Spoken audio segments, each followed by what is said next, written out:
Well, hello. Welcome to the show. Okay, I had to make sure I had audio bars. I like redid a bunch of stuff the other day. So, yeah, anyways, but oh man, we are back. It is Sunday, March 10th, 2019. I almost said 2018 there by accident. Hey Zach, how's it going? I heard you hesitate a bit. I know I hesitated. I was like 2019. So, Well, you're correct. anyways, so how's it going?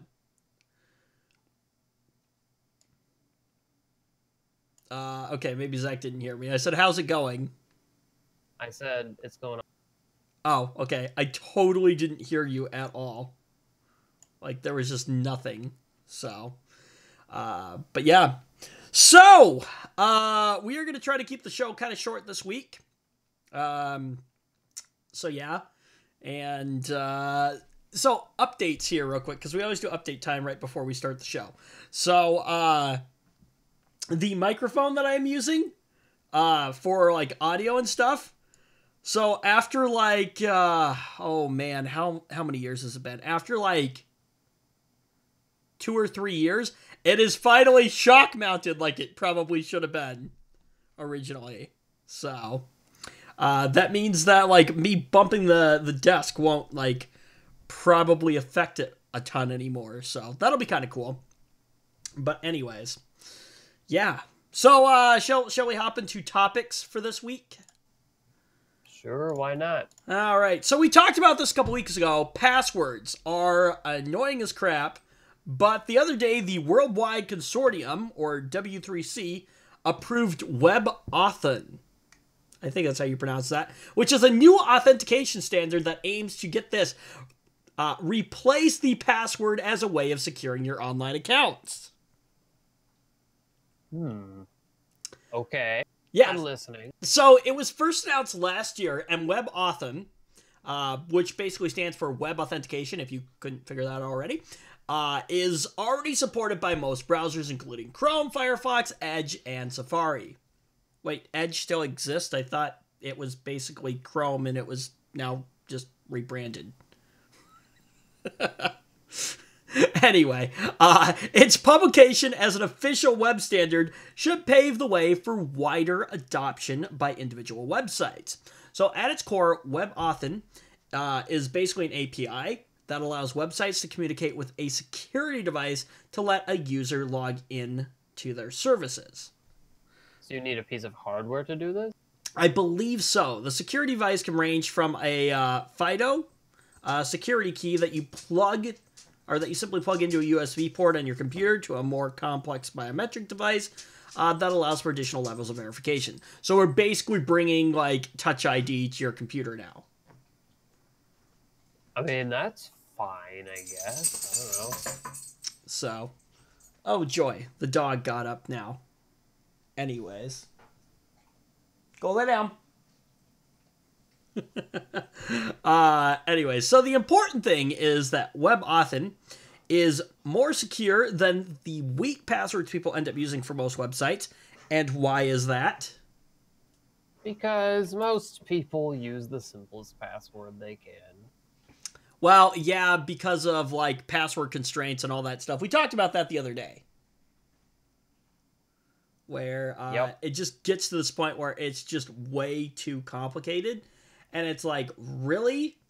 Really? Like, I mean, really the only solution is a password manager. Right.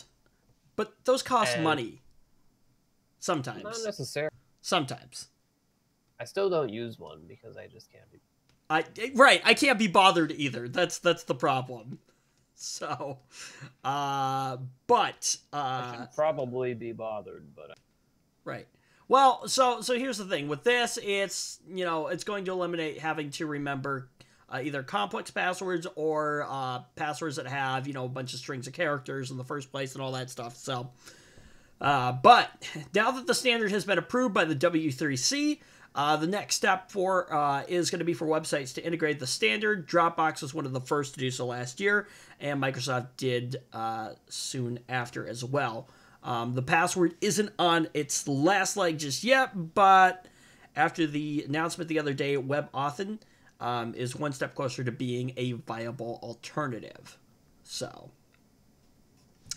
I'm kind of cool with that. Like, I'm not gonna lie. So this is a problem sometimes though. Is like for my banking. Is when I use the app on my phone, I use my fingerprint to log into it, right?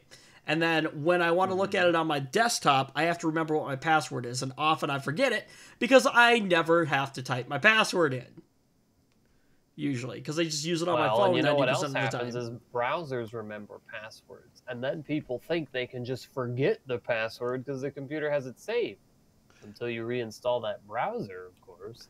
Unless you're using something like, well, unless you're using something like Chrome, which both Chrome and Firefox back up your data if you have that turned on. How many people do you think sign into an account with those browsers? A good portion of them do, but a good portion don't. Yeah, but I think, Chrome kind of does it automatically. Like, the first thing you do when you log in, like, when you open Chrome for the first time, you install it, you open Chrome, it says, hey, log in. Yeah, and people still don't do it. Yeah, I used to be one of those. Now I stay logged in, and personally, I don't save any of my passwords in the browser. I just think it's a bad practice. I think it is a security hole waiting to happen. Maybe if someone gets physical access to your computer. Right. I just don't. Personally, I don't like it. I'd rather just put in a username and a password and call it good, and not have it save anything for me. So, but that's... I save most of mine. See, that's my prerogative, though. So, anyways. This is interesting. We're going to talk about Apple for a little bit here. Apple is doing something un-Apple-like. And I was actually a little... Right. I was like, what? This doesn't sound like Apple. But Apple is now going to reportedly fix iPhones even if you replace the battery yourself with third-party batteries. Huh. Yeah. What got into their heads? They're going in. Right. So iPhones with third-party batteries are now eligible to be repaired at Genius Bars and Apple authorized service providers, according to internal Apple documents reportedly obtained by MacRumors and French outlet iGen. Now, before, Apple policies stated that customers were eligible to receive any kind of repair service if their iPhones were previously repaired with any non-original third-party components, meaning you'd be taking a big risk by replacing an iPhone battery yourself. I bet you I know, I have not read through any of these articles this week, but I bet you I know why they're probably doing this. But do you have any guesses as to why? Anything to do with PR? That's not where I went initially with that. Okay. So, well, I don't have any better guesses than that. Okay, so here's what I'm thinking. What do you think? So, remember a while ago when Apple had some, and maybe possibly a little bit of PR, but remember a while back when Apple had some bad PR because they were, I don't know, maybe slowing people's devices down and they kind of sort of didn't say anything about it? Yes. So, what happened? As good PR to that, what did they do? Well, they offered some cheap batteries? Right. They offered battery replacements in the phones. And so what did people elect to do? Well, a lot of people did it. Right. Meaning what? A lot of people paid them the low price to replace. Right. But that also meant that what? That less of them needed new phones in the future. Right. Exactly. So what I bet you is, I bet you now, because people are hanging on to their phones, and because Apple knows at some point somebody's probably going to break the screen, that's the most common thing that breaks on an iPhone, I bet you what they're doing is they're saying, you know what? People are hanging on to their phones. We obviously are Apple. We still have parts. We might as well fix them. That's what I think is probably their thought process on that. I couldn't tell you. I don't know. So, I think... Guess I have no idea how Apple thinks. Right. So, According to the reports, technicians will now be able to carry out services as normal for repairs unrelated to the battery, like microphones, logic boards, or the display, even if they spot a third-party battery when they open up your phone. For repairs relating to the battery, Genius Bar and AASP, which are Apple authorized service providers, technicians will reportedly be permitted to replace third-party batteries with official Apple batteries at standard fees. Whatever the heck that actually is now. Now, Mac Rumors also says that technicians will be allowed to replace the entire iPhone for the cost of a battery replacement if the battery tabs are broken, missing, or have extensive adhesive at the discretion of a Genius Bar or AASP technician. Interesting. What? Right? How does that work? I'm not sure. They will replace the whole phone? Why would they do that? Right. That seems particularly generous, especially if you bought your own battery install. But I guess it's not entirely unusual. The author of this says that they've been lucky enough to have their entire phone replaced by Apple because of small issues. Huh. Crazy. Right. Yeah, Now, Apple's definitely going insane, aren't they? I think what they're trying to do, they're probably, because, again, iPhone sales dropped, so they're probably trying to figure out how to pull money in. I mean, I don't think Apple is hurting as a company. Yeah, I don't think Apple's really doing very poorly. But over the last little bit, I just feel like Apple's customer service hasn't been, I guess, quite what it could have been. Or quite what it should be. Oh, for sure. So maybe this is the company trying to turn some of that around. Which, if that's the case, I'm actually okay with that. I fully support that. So batteries are the latest third-party components to be accepted by Apple's rigid repair policy, as the company changed its policy to accept iPhones with third-party displays for repair in 2017. The changes in policy are coming at a time when customers are realizing that a battery replacement can extend the life of their phone. Yep. It was, after it was revealed that Apple was throttling older phones to compensate for degrading batteries, and cut its $79 battery replacement cost to just $29 for a year. Customers replaced more batteries than ever, to the point that it hurt iPhone sales. There you go. That whole thing just makes me feel very good inside. Right. This was a giant, that's just like a borderline scam. Right, but it's funny how it blew up in their face. And it just slapped them in the...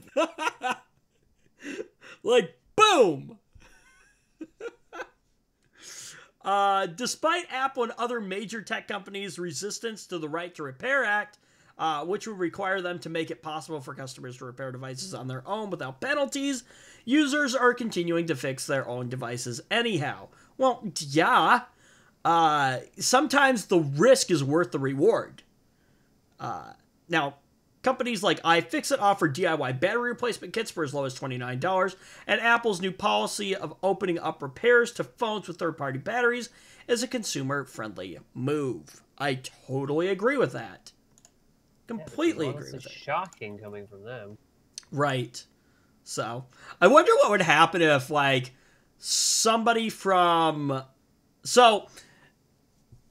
the establishment that I work for, we have the actual battery adhesive strips that are supposed to go on the battery, but we don't use them because I guess they're kind of a pain to put on. And we have this basically two-sided adhesive tape, which I guess in the industry is known as red tape, and we use it to re-adhesive iPad screens back on. So it's legit industrial strength double-sided tape, and so we just throw a strip of that on the back of the battery and call it good, and there's no problems.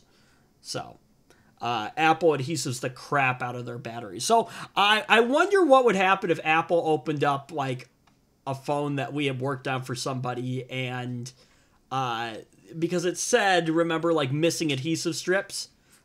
Definitely missing adhesive strips on that one. So I don't know, but I have seen issues though where like so on Samsung's, the battery compartment, like where the battery sits, is like really tight, so the battery can't actually move around. So if you weren't to use any adhesive and you just stuck the battery in there, like it would be fine. It wouldn't rattle around. But in iPhones, the space where the battery goes is a little bit wider than the battery itself. So if you don't adhesive it, the battery kind of moves around in the phone, and that's not necessarily always great for it. So I could. Yeah, that's probably not great. So I could see maybe the missing adhesive strips and things like that. So, but it's kind of weird that Apple would just like replace the whole phone for you. Yeah, that's just crazy. I don't know why. Maybe, like I said, maybe it's just them trying to just do some good PR. Like, who knows? I feel like there's more to it than that, honestly. I do too. I feel like there's probably some provisions in there that we're missing. Like, I'm sure there's some kind of like, if you have Apple Care or something like that, or, you know, some other thing that we're missing. But anyways, like, who knows? But, I mean, I'm cool with it. I can be on board with that. So anyways, all right, let's move on. Our favorite time in the show. Already. Right, it is time for Microsoft news, which I don't know about you, but I love Microsoft news time. I enjoy it. Although, so we got to talk about today is one of those inevitable, like, how will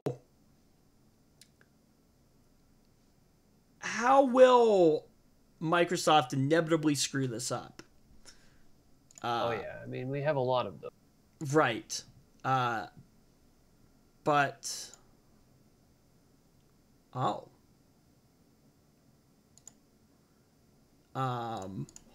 on.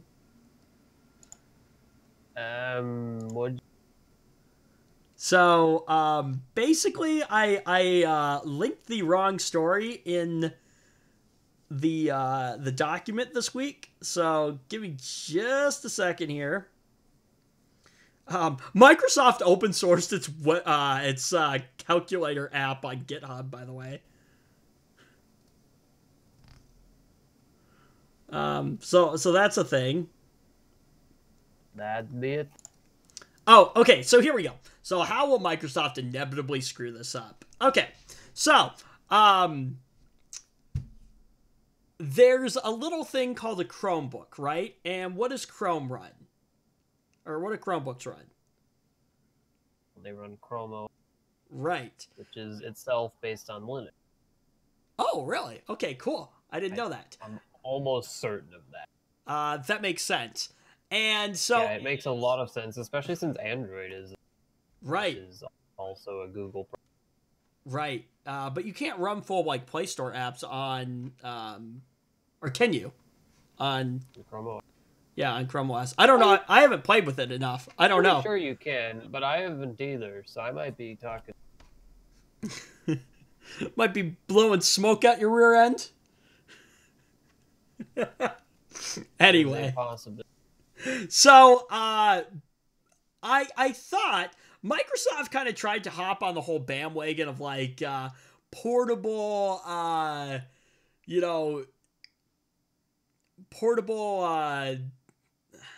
laptops, 2-in-1, kind of thing. Remember Windows S? It was supposed to be that stripped down version for like Windows on ARM or something like that, I think. Windows 10S? Or yeah, Windows 10S, that's what I mean. Oh, yeah, I remember that. Which is like a thing floating around. Oh, is it? Occasionally. Which is kind of a disaster. Well, It always pisses me off when I see it too. Microsoft is now creating Windows Lite for dual screen and Chromebook-like devices. So they're basically creating their own version of like Chrome OS. Okay. How will this go wrong? Well, I mean, not a... Let me guess. It's probably only going to allow apps from the Microsoft Store to be installed, and that's just going to. No. That was supposed to be Windows 10s. Remember? Okay, and who's to say they won't try a similar stunt? Because it didn't work the first time. Wait. I'm sorry. It's Microsoft, and they don't learn from their mistakes. Well, I don't know. I mean, I would hope. Microsoft hope Bob, they would not Windows put such Vista. silly restrictions on their OS. No, I also would not be surprised if they did. Okay, but let's look back at Microsoft's history here. Microsoft Bob had an annoying assistant that incessantly would ask you questions. Now, what operating system do we remember that, oh, I don't know, incessantly asked you questions?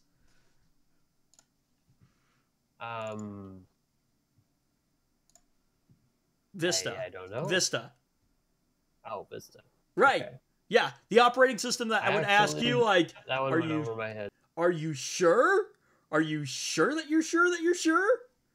Like, because, you know, a bit of this is sort of off topic, but I actually never really used a computer with Vista. Like, I never regularly. Really? I use a computer regularly with XP and 7, not Vista. Just kind of skipped it. Okay, I think I've asked you this before in the show, but I don't know what your answer is. What do you think? We're probably well, I'm not too young to remember 98 or 95. Oh, I've used that. I believe I've used both of them. In fact, I've even used Windows Millennium Edition. I had a computer with it for a while. But out of the operating systems from 95 to Windows 10, what do you think is the best operating system in that group? Oh man, you know, I don't think I can give a fair answer to that question. I think it's a toss-up between two of them. Probably 7 or 10. See, okay, here's my thing, okay? Oh, actually, XP was darn. Right. So, see, like, I like 10. It just has a lot of problems that could just be taken out of it so easily. I agree with you. Nice and that's what really makes me like Windows 7. I loved Windows 7. I thought it was a great operating system. I thought XP was a great operating system. It was. Both of those two. Right. Like, Microsoft got it right on those two. And for the most part, I think Microsoft got it right on Windows 10. But I think what would... Except for some of the things that they willingly got. I think the thing that would make Windows 10, like, a great operating... It's a good operating system, but it's not a great operating system. And I think what would make it a great operating system is removing all the freaking telemetry data. And all the other built-in extra crap, like all the extra built-in crapware apps that aren't needed, and Cortana can be taken out, although apparently, remember what we were saying, and some of the upcoming updates are going to actually, like, unbundle Cortana from the Windows search feature. So, that's a plus at least. But Cortana is... Cortana's kind of dead. Microsoft kind of admitted that one. They're like, Cortana sucks, and so, well, yeah. But anyways, so take a look at the picture that I sent you. This screen cap right here looks oddly similar to Chrome OS. I mean, it kind of does. It's just really simplified. Right. But, like, just, like, even, like, the window right there, like, the main window, completely reminds me of Chrome OS. It just looks like a simplified version of Windows 10. Well, and that's what it's supposed to be. It's supposed to be a super light version of Windows 10. So, anyways, but, yeah. So, they're preparing their new lightweight version of Windows for dual screen devices and Chromebook competitors. Sources familiar with Microsoft Microsoft's plans tell The Verge that the software maker is stripping back its Windows user interface with dual screens in mind, which means new hardware could launch as early as later this year, depending on chip and PC maker readiness. Now, Windows Lite, as it's codenamed, internally, is a more stripped down version of Windows that is initially being prioritized for dual screen devices. Intel has been pushing OEMs to create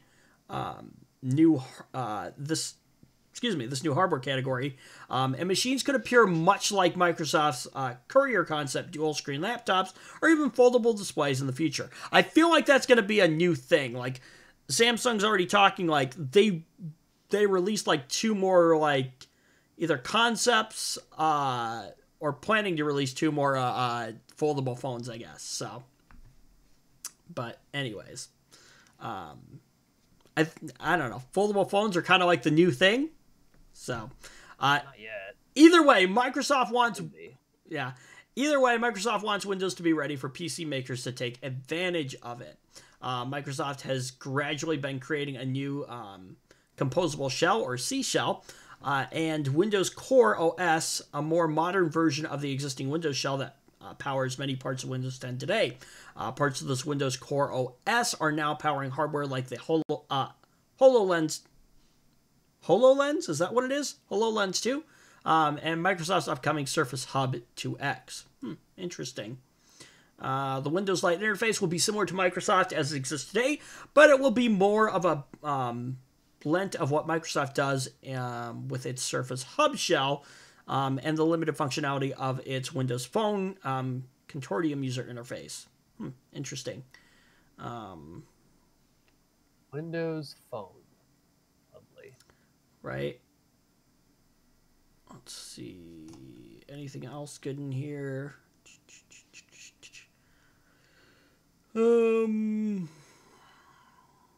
Microsoft might be targeting dual screen devices initially, but the longer plan is for Windows Lite to help the company better compete against Chromebooks. Okay. Microsoft has previously tried restricting Windows 10 with an S mode to just Windows or Microsoft Store apps. No thanks. Yeah. But most of the legacy of the Windows interface remains. Microsoft is now looking to ship something a lot more basic with Windows Lite and build on top of it for more complexity down the line. It's not quite exactly when Microsoft will ship Windows Lite or what it will eventually be named. The software maker has been experimenting with these ideas for years as it watched Chrome OS grow in popularity throughout schools in the US. Microsoft is holding its build conference in Seattle early in May. Okay. See, I feel like they might just end up being late to the party with that, with Windows Lite. Wait, say that again. They might be what? Late to the party. Huh. You know, as you said, Chrome OS has already gained quite a bit of traction, especially among places like schools and businesses and such. That's true. I think in schools more than over? No, they're not going to, because they've already got hold on. Chromebooks in place. Wait, hold on though. If Microsoft can create if Microsoft can do it well, right? If they can create an experience that offers the power of Windows behind it and the power of Office behind it and do it in a way that is priced competitively with good hardware, they might actually have a shot. Because think about it. Like, if you have a device that is running Windows Lite, think about how it's going to integrate with a regular Windows desktop. Like, if Microsoft plays their cards right, they could do really well. I don't know. I think that them being fashionably late is going to probably play a I'm glad you impact. said that, because I was just about to say that. I was like, it sounds like what we've heard before. Oh, Microsoft's late to the party again. But, like, I mean, it just kind of basically, think like, if it ain't broke, don't fix it. You know, these organizations, they already have Chromebooks. They work well with Google Drive, and Google Drive doesn't cost anything. That is true. You know, the Google Office apps and all that. Right.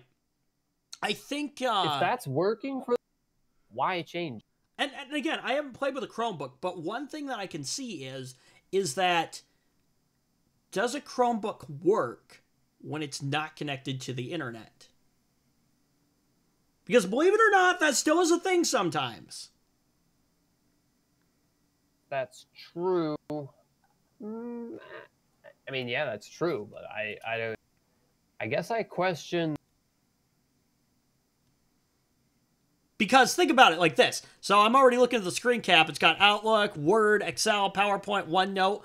Like, the thing is, to say those aren't cloud-connected versions anyway. They probably are, but they'll probably store locally on the device itself, and they probably will run locally on the device. Essentially, what you're saying is a device running Windows Lite might be a little heftier than a more hardware capabilities, more storage. Right. I don't know, but it might be. And for somebody who let's look at the business traveler. For right? me, like I like the sound of that. That seems like a nice thing.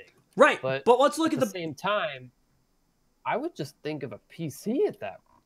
Well, okay, but hang on. Let's look at the traveling business person, right? The traveling business person might want to catch up on a few emails, you know? So you got Outlook in there. They might want to work on some spreadsheets, or they've got a presentation, right? But they need to be able to work on it without being connected to the internet. If those apps are local to the device and able to be worked on locally on the device without the need for the internet, you know, let's say you're on the plane flight and you got to finish up that last, you know, slide or whatever, or some final numbers, right?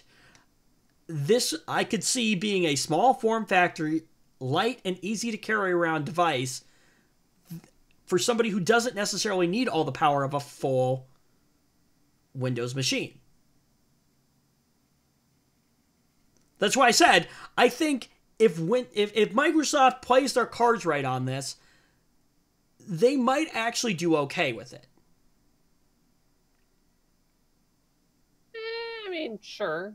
Although, as far as that specific use case is concerned, I feel that, you know, above the price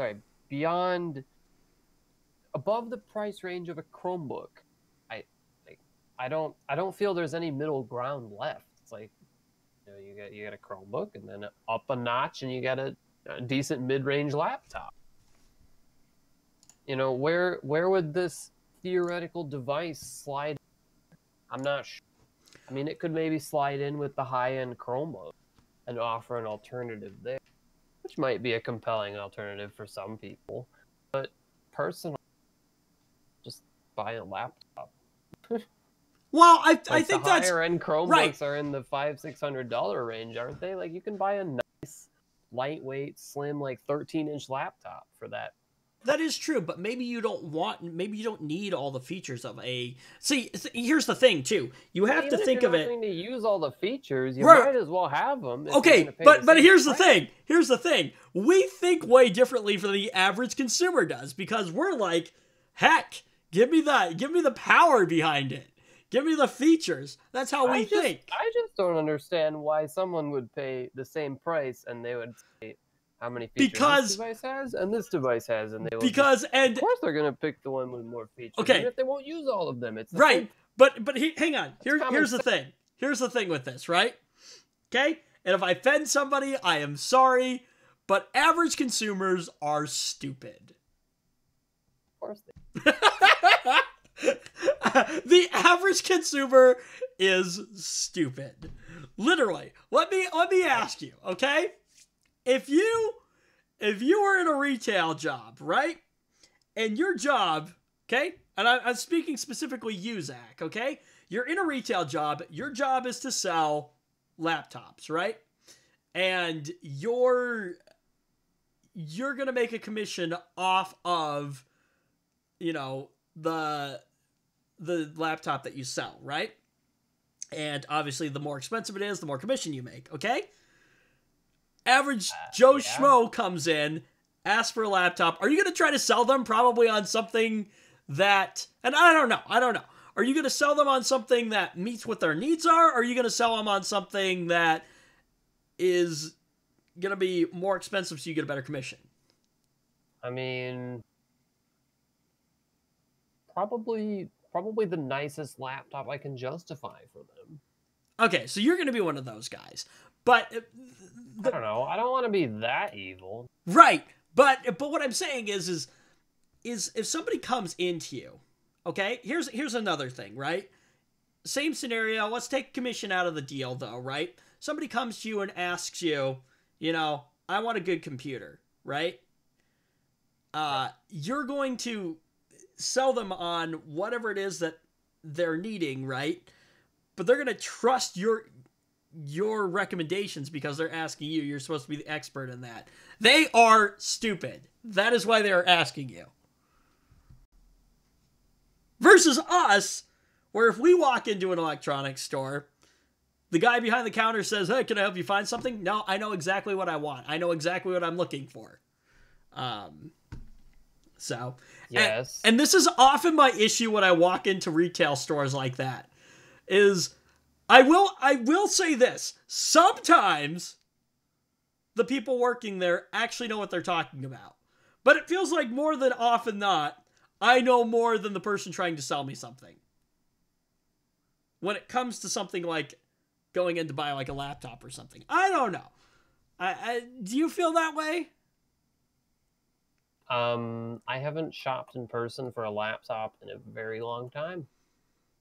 So, but anyways, I just feel like that's true sometimes. So, when I go into an electronics store, I know exactly what I want, and I don't generally listen to the salesperson because in most cases, I feel like I probably know more than they do. That's not a great way to go in and, see it, but it's true sometimes. So, that's worked out for me really well at pawn shops. When you got a computer that's got a problem, that's how I've gotten some of my laptops. I've gotten them really, really cheap. I bought one for like $35, and literally the only problem with it was that the hard drive in the device was loose. That was the only problem with it. What was wrong with the hard drive? It failed? No, or actually, no, I don't think it was loose. I think there was a misconfiguration in the BIOS. That's what it was. And I picked it up for $35, fixed that misconfiguration in the BIOS, boom, working laptop. So, no, one of them I did buy, though. The hard drive was just loose. That's all it was. Opened it up as soon as I got it, like, literally bought it. I think I spent $50 on that one. But got it out to the vehicle, opened it up with my set of screwdrivers, and was like, yep, sure enough, hard drive is loose. Pulled it out, put it back in, like reseated it, and fired it up, boom, working fine. So, and then the Linux server that I have in the basement, I got for like $20 too. And the problem with that one was that there was a note on it. And I probably told you the story before, but even if I hadn't, you'd still know exactly what's wrong with it. Here's what happened, okay? Note on the side. Runs for 5 minutes, then shuts... Note on the side? Right. Runs for 5 minutes, then shuts down. Oh, yeah, okay. What was wrong with it? It probably just got a little toasty. Right, exactly. Opened it up, it was disgusting inside, cleaned it up, it's working fine. So that's worked really well for me at pawn shops because I can get like good working systems for a pretty decent price because the person behind the counter just doesn't know anything about computers. So,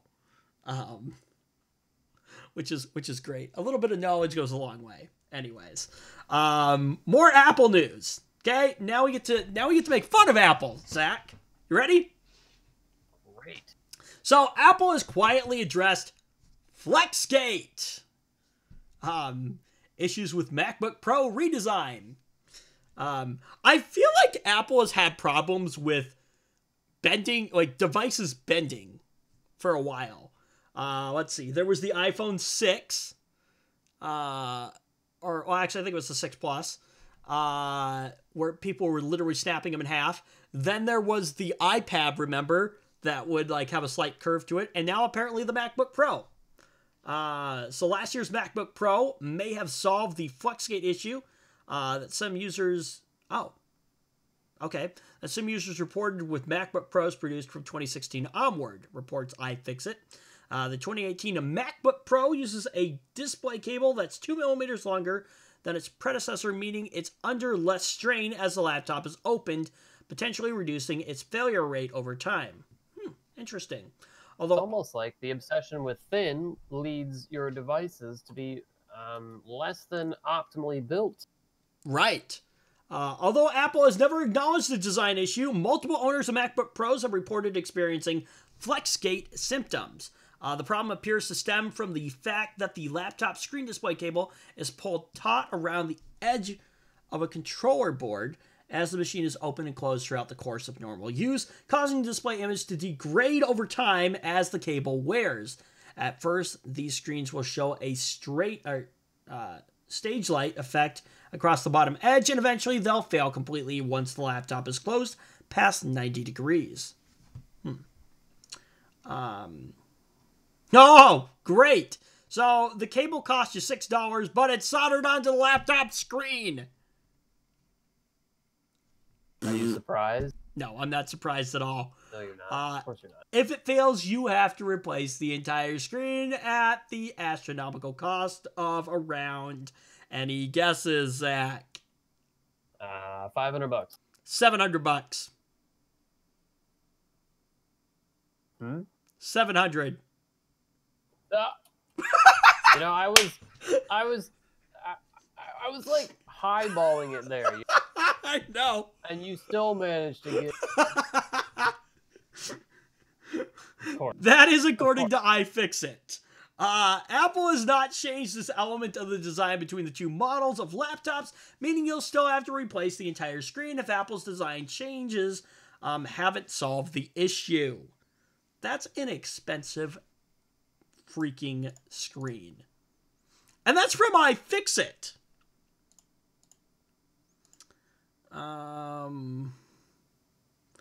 Oh, these are used and fully tested. So I bet you what iFixit is doing, I bet you they're getting old ones and resoldering the cables on. Probably, yeah. So the problem is, though, is like these, I bet you, are micro soldered, and so it's kind of precision work to do it. So, anyways, I have some soldering skills, but definitely not like micro soldering skills. I can solder stuff, but I'm not doing that. Really? You can solder? Heck yeah. Huh. I didn't know you could do that. Easy. What do you... Well, yeah, if you... I really need to get a nicer soldering iron than I have. I have one of those, like, stupid ones that literally just plugs in. It's, like, on or off. I want one with, like, a temperature controller unit and things like that. But anyways. Where did you learn how to solder? Summer and... Oh, okay. Like, I'm not gonna lie. Like, being able to solder is a great skill. At least I think so. So. I think it's a reasonable thing to know. My microphone is on a microphone arm, and the XLR cable that connects to the microphone, there's a cable routing channel in the actual mic arm itself, but when it came, it didn't come with the cable actually attached to it. And so the other day, when I got my new shock mount, I decided, you know what? Heck, I'm going to break out the soldering iron. I'm going to desolder the end of one of the XLR cables, run the cable through, like, actually run it through the way it's supposed to be, and then I had to resolder the end, obviously. So, but I never would have been able to do that if I didn't have my soldering skills. So, anyways. Last year's MacBook Pros aren't yet old enough for anyone to know whether they're going to be susceptible to Fluxgate issues, or if they've been, if the problem has been solved or anything like that. But Somebody has contacted Apple to ask if it believes the issue has been addressed and if warranties will be extended to cover the repairs.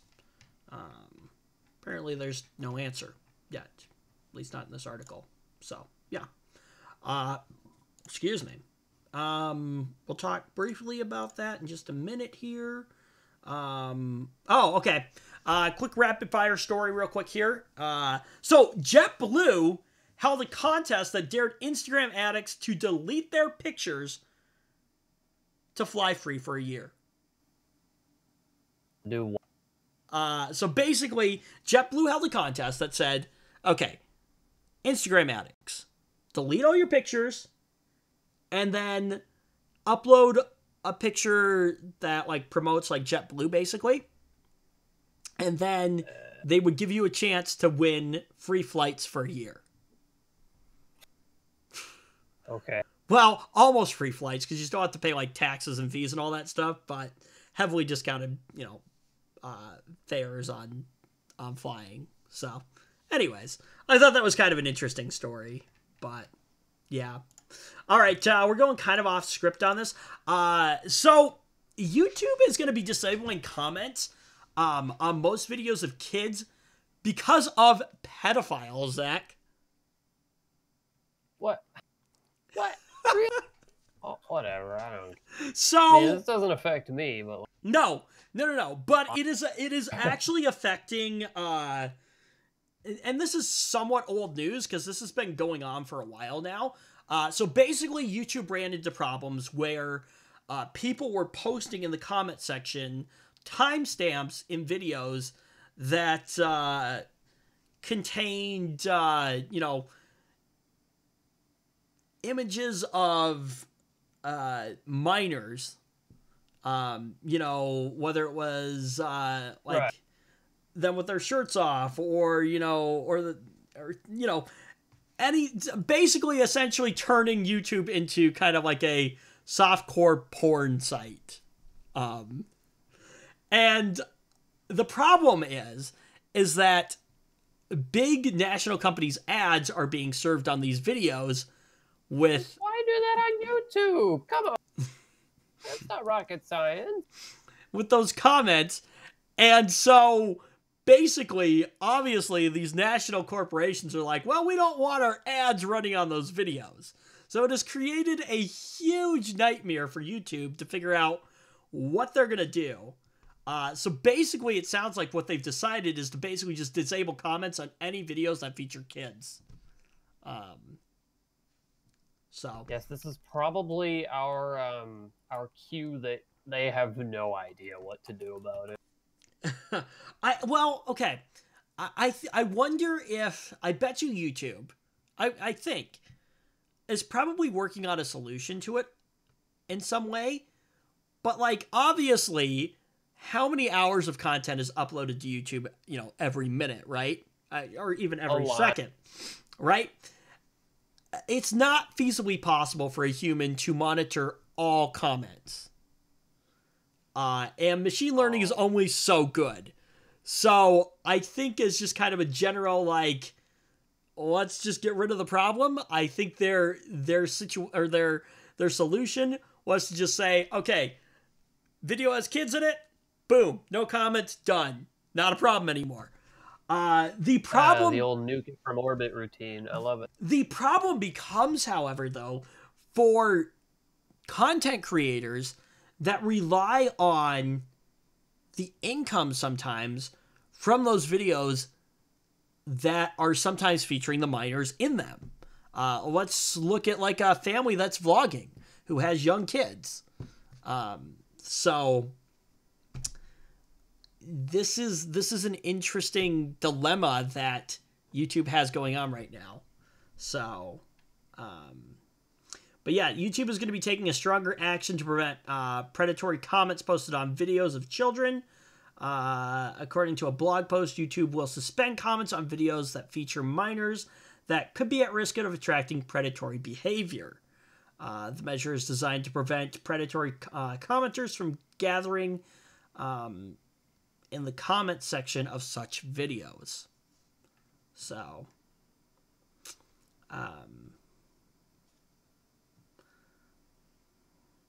The fact that this has even become a necessary measure on a site like YouTube Well, okay, baffles me. but think about it. Okay, Eh. so there's not legally you can't create a site that is going to Well, yes, but like, you know, Protr- surely if you're into that, why are you on one of the most popular websites on the internet?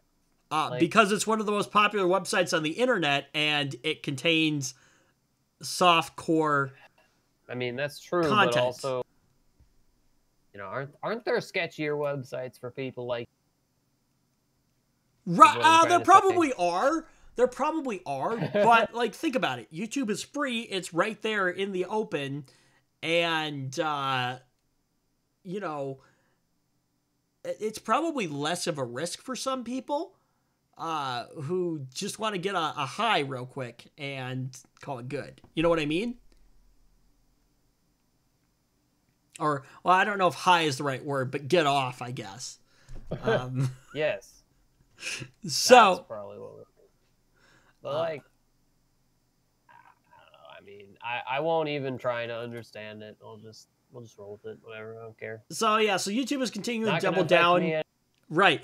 YouTube is continuing to double down after weeks of controversy regarding a pedophilia wormhole discovered on the platform.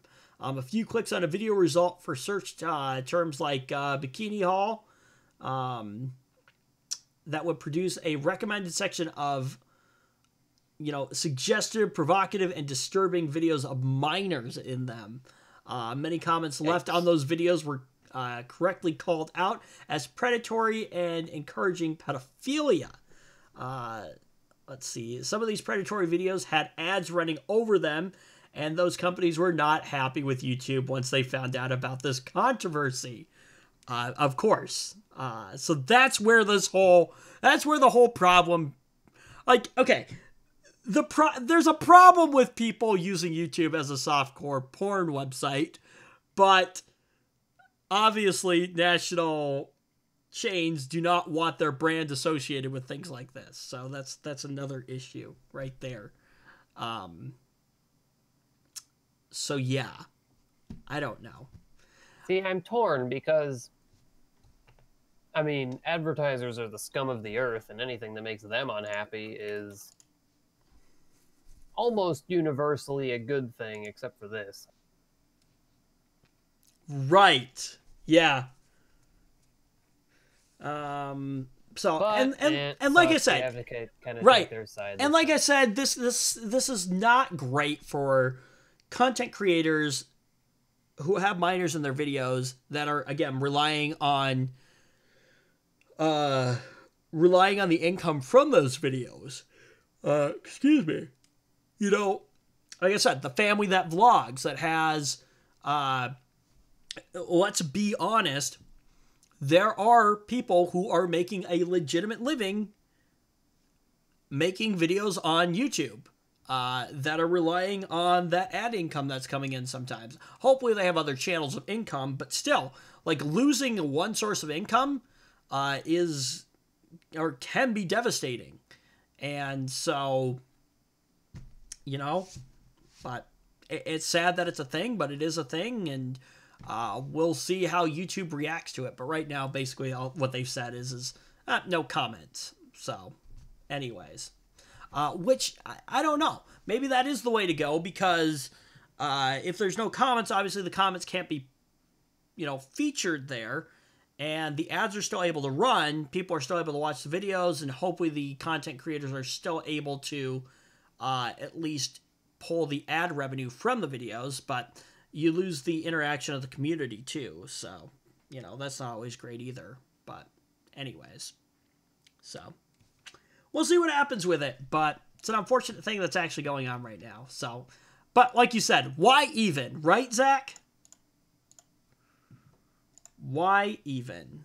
So, anyways, all right. Why are we here? Right. So, you know what? We started the show about 5:30, and it is now about 6:30. Usual time. No. Usually we end up going about usually our show ends up being about an hour and a half long, but we have no more topics for this week, and I said we were going to have a short show, so I'm going to stick with that. So, with that being said, thank you for joining us for this week's show. Hope you enjoyed it.